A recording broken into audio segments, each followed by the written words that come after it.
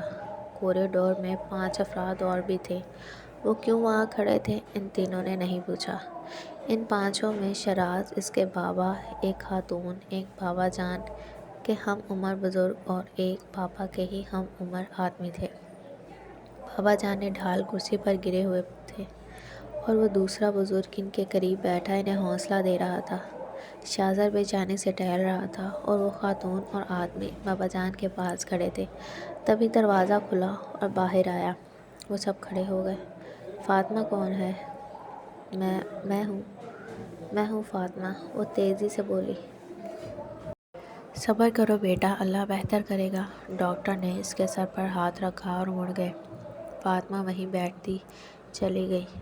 اس کے حلق سے دبی دبی چیخیں نکل رہی تھیں۔ وہ سب بکھلا کر اس کے پاس آ گئے۔ ہوش کرو فاطمہ۔ شہزاد نے اسے اٹھایا مگر وہ نہیں اٹھ رہی تھی۔ سب میری غلطی ہے، سب میری وجہ سے ہوا، میرا بیٹا۔ بابا جان کی آواز پر وہ سب چونکے۔ فاطمہ پھٹی پھٹی آنکھوں سے دیکھ رہی تھی شہزاد کے نانا جو اس کے پاس بابا کو اپنا بیٹا کہہ رہے تھے۔ کوریڈور میں ایک بار پھر سکوت تھا۔ صرف بابا جان بول رہے تھے اور سب کو بتا رہے تھے، جبکہ وہ دونوں بہنیں یوں کھڑی تھیں جیسے کاٹو تو بدن میں لہو نہیں۔ وہ ڈھیڑ عمر عورت ان کی پھپھو زاہدہ تھی، شہزاد کی ماں۔ وہ شخص پاپا کا بھائی عمر علی تھا اور وہ دوسرے بزرگ شہزاد کے دادا اور بابا جان کے بھائی آغا تھے، جنہیں شہزاد آغا جان کہتا تھا۔ بابا جان نے سب کچھ بتا دیا، شروع سے لے کر خون بہا تک۔ وہ داستان مکمل کر چکے تھے مگر محمد علی غلط سمجھا۔ اسے لگا شہزاد اپنے باپ کے قتل کا بدلہ ان کی بیٹی سے لے گا، مگر شادی کے بعد جبکہ ایسا کچھ نہیں تھا۔ آغا نے اسے معاف کر دیا تھا۔ وہ پوری شان سے اپنی بھتیجی کو بہو بنا کر لانا چاہتی تھی، لیکن محمد علی لا علم تھا۔ وہ رو رہے تھے۔ شہزاد نے فاطمہ کو دیکھا، وہ اسی ہی کو دیکھ رہی تھی۔ وہ بے اختیار نظر چرا گیا۔ دوسرے ہی لمحے وہ کھڑی ہوئی اور زوردار تھپڑ اس کے منہ پر مارا۔ وہ بے اختیار جھٹکے سے پیچھے ہوا۔ سب ساکت ہو گئے۔ کسی کو فاطمہ سے اتنے شدید رد عمل کی امید نہیں تھی۔ وہ خود بھی گال پر ہاتھ رکھے شتشدر سا فاطمہ کو دیکھ رہا تھا۔ You chatter, you stupid, you non sense, تم نے مجھے دھوکہ دیا ہے، مجھ سے اجنبی بن کر ملے، جان بوجھ کر میرے جذبات کا مذاق بنایا اور میرے پاپا کو وہ اس کا گریباں پکڑی کھڑی ہانپ رہی تھی۔ اگر میرے پاپا کو کچھ ہوا تو غصے کی شدت سے اس کا پورا وجود کانپ رہا تھا۔ فراز نے جھٹکے سے اسے پیچھے کھینچا۔ ہوش میں آؤ، فراز نے اسے جھنجھوڑا۔ تم فراز، ان سب نے میرے پاپا کو، وہ کہتے کہتے پھر رو پڑی تھی۔ لائبہ بھی رو پڑی تھی۔ فراز نے پھر دونوں کو ساتھ لگا کے تسلی دی۔ ادھر بابا جان، آغا جان اور زاہدہ پھپھو رو رہے تھے، البتہ شہزاد چپ کھڑا تھا۔ تبھی ڈاکٹر پھر باہر آیا۔ مبارک ہو، آپ کے پیشنٹ کی حالت خطرے سے باہر ہے۔ ڈاکٹر نے آ کے نئی روح پھونکی تھی۔ وہ سب خوشی کے مارے چیخ اٹھے تھے۔ ہسپتال کے کمرہ نمبر 59 میں موجود سب لوگوں کے چہرے پر مسکراہٹ تھی۔ فاطمہ اور لائبہ دونوں پاپا کے دائیں بائیں بیٹھی تھیں۔ بابا جان، آغا جان، زاہدہ پھپھو، عمر تایا سب ہنس رہے تھے۔ غلط فہمیاں دور ہو چکی تھیں۔ فاطمہ کو بھی پتہ چل گیا تھا کہ شہزاد اور اس کے گھر والوں کا زر کتنا بڑا تھا۔ جو وہ سکندر انکل کی موت کو بلا کر پاپا کو معاف کر چکے تھے، اور پاپا وہ خوش تھے، بے حد خوش۔ جس سکون کی اسے تلاش تھی وہ فاطمہ کو اپنے اندر تک اترتا محسوس ہو رہا تھا۔ بس تم اب جلدی سے ٹھیک ہو جاؤ محمد علی، تاکہ میں اپنی فاطمہ کو اپنے گھر لے جاؤں۔ سائدہ پھپھا محبت پاش نظروں سے اسے دیکھ رہی تھی۔ اس نے شرمندگی سے سر جھکا لیا۔ پاپا اکیلے ہو جائیں گے۔ لائبہ کی بھی شادی ہو جائے گی، میری بھی، اس نے سوچا۔ پھر ایک دم ایک خیال آیا۔ جی پاپا، آپ جلدی سے ٹھیک ہو جائیں تاکہ ہم اپنی نئی مما کو گھر لے آئیں۔ فاطمہ نے ان کا ہاتھ پکڑ کر دھماکہ کیا کہ سب چونک اٹھے۔ نئی مما؟ جی نئی مما، مطلب سلمیٰ آنٹی۔ بس بہت اکیلے رہ لیے آپ دونوں، ہم نے مضبوط لہجے میں کہا۔ اس نے مضبوط لہجے میں کہا۔ ایک لمحے کے لیے سب حیران ہوئے، پھر پاپا جان نے اٹھ کر اسے گلے لگا لیا۔ سب پھر سے مسکرا دیے۔ ہاں ہاں ضرور، زائدہ پھپھو جوش سے بولی۔ پاپا شرمندگی سے آنکھیں جھکا گئے۔ میں اس لائق نہیں، انہوں نے آہستہ سے کہا، مگر آقا جان نے ہاتھ ان کے منہ پر رکھ دیا۔ ہمیشہ تمہیں داماد کے روپ میں دیکھا اور تم ہی داماد بنو گے، وہ بولے تو سب نے سر ہلایا۔ فاطمہ نے ادھر ادھر دیکھا، وہ وہاں نہیں تھا۔ وہ اٹھ کر باہر آ گئی، وہ وہیں تھا، کوریڈور میں۔ ناراض ہونا، وہ پاس جا کر بولی۔ شہزاد نے دیکھا تک نہیں اور منہ پھیر لیا۔ آئی ایم سوری، اس نے آہستہ سے کہا، مگر وہ نہیں مڑا۔ شہزاد پلیز پلیز، وہ بولی، لیکن مقابل پر کوئی اثر نہیں ہوا۔ میں چیٹر نہیں ہوں، جب تم سے ملا تم مجھے اچھی لگی، میرے فرشتے کو بھی خبر نہ تھی کہ تم میری کزن ہو۔ میں اپنی پوری رضامندی کے ساتھ تمہاری طرف بڑھا، مگر پھر جب تم بابا جان سے ملی تب مجھے بابا جان نے بتایا اور میں اور بھی خوش ہو گیا کہ تم میری زندگی میں آؤ گی۔ میں تمہیں بتانا چاہتا تھا مگر وقت نہ ملا اور تم۔ وہ بولتے بولتے رک گیا۔ آنسو فاطمہ کی گالوں پر تھے۔ مجھے پتہ تھا میں بہت بری ہوں، اس نے کہنا چاہا۔ شہزاد نے ہاتھ اٹھا کر روک دیا۔ جیسے بھی ہو اب میری ہو، میں تم سے کبھی ناراض نہیں ہو سکتا، کبھی بھی نہیں۔ رونا بند کرو اینڈ اسمائل۔ اس کی نرمی لوٹ آئی تھی، وہ روتے روتے ہنس پڑی۔ وہ بھی ہنس دیا۔